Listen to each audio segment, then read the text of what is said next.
But it matters very little to me that I may be judged by you or any human court. In fact, I do not even judge myself. I'm aware of nothing against myself and I feel blameless. But I am not by this acquitted. It is the Lord who judges me. So do not go on passing judgment before the appointed time. But wait until the Lord comes, for he will both bring to light the things that are hidden in darkness and disclose the motives of the hearts. Then each one's praise will come from God.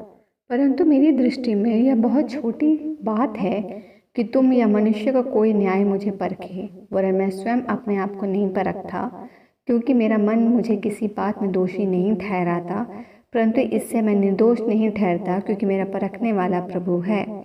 इसलिए जब तक प्रभु ना आए, समय से पहले किसी बात का न्याय ना करो। वही अंधकार की छिपी बातें ज्योति में दिखाएगा और मनों के अभिप्रायों को प्रकट करेगा। तब परमेश्वर की ओर से हर एक की प्रशंसा होगी। हे परमेश्वर, तेरा आना और तेरा आकर परमेश्वर हमारे जीवन को और हमारे इस जर्नी को कंप्लीट करना, परमेश्वर सब तेरे द्वारा, तेरे अधिकार में, तेरे निमित्त समय में, निर्धारित समय में किया गया है। हम प्रार्थना करते हैं जिस वचन के साथ तो हमारे आत्मिक जीवन में अपने बीज को डाल रहा है कि हम परमेश्वर तेरे आने की बाट जोएं और परमेश्वर तेरे आने से पहले हम कोई भी इस तरह का ऐसा कार्य ना करें जो हमारे हक में या परमेश्वर जो हमें नहीं करना है। परमेश्वर वचन कहता है कि हमारा न्याय करने वाला, हमारा न्याय परमेश्वर है जो सही समय में हमारा न्याय करेगा। और परमेश्वर हम प्रार्थना करते हैं कि इस वचन के साथ उस अधिकार का इस्तेमाल जो परमेश्वर आप हमारे जीवन से नहीं चाहते, हम व्यक्तिगत रीति से अपने जीवन में वैसे अन्य के कार्यता ना करें।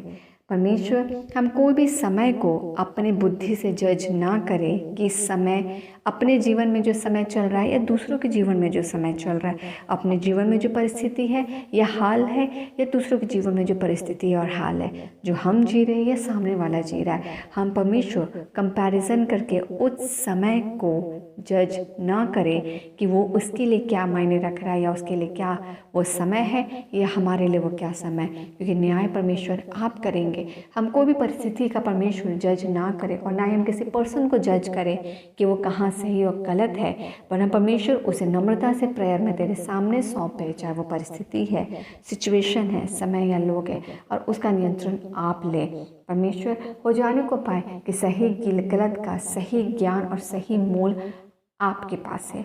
मनुष्य जाति सारी बातों का न्याय नहीं कर सकता है। जो परमेश्वर अंदर और बाहर की बातें हैं, मनुष्य सारी बातों को नहीं समझता है, पर सारी बातों को जानने वाले पवित्र परमेश्वर आप हैं।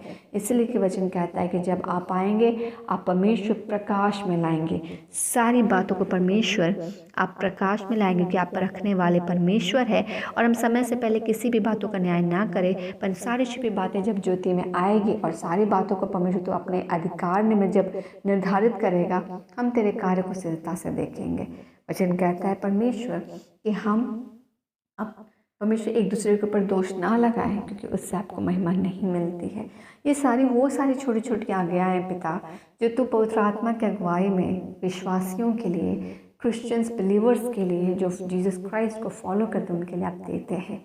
तो मैं एरोगेंट ना हो, हम परमेश्वर जजमेंटल ना हो, हम दूसरों को जज नहीं करें, हम परिस्थिति समय को जज नहीं करें, हम परमेश्वर कोई भी सिचुएशन को या अपने आप को जज नहीं करें, ना किसी और को न्याय करें। हम परमेश्वर परिस्थिति में प्रार्थना करना ना छोड़े, परंतु तुझे अधिकार दे कि तू सारे कार्य को अधिकार से हमारे जीवन में पूरा करे।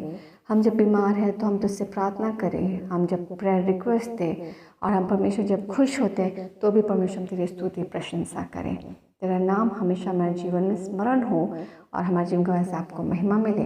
आज के दिनचर्या के लिए हम तुझे धन्यवाद देते हैं। रात्रि के बेला को आपके अधिकार हाथ में देते हैं। हम सुरक्षित सोएं, कल का दिन भी यीशु में आशीषित हो। हम आगे कार्यता और परिपक्वता में बढ़े, और जो विवेक और जो विजडम्स आप हमारे जीवन को आशीषित कर रहे हैं, हम उससे प्रकाशित हो।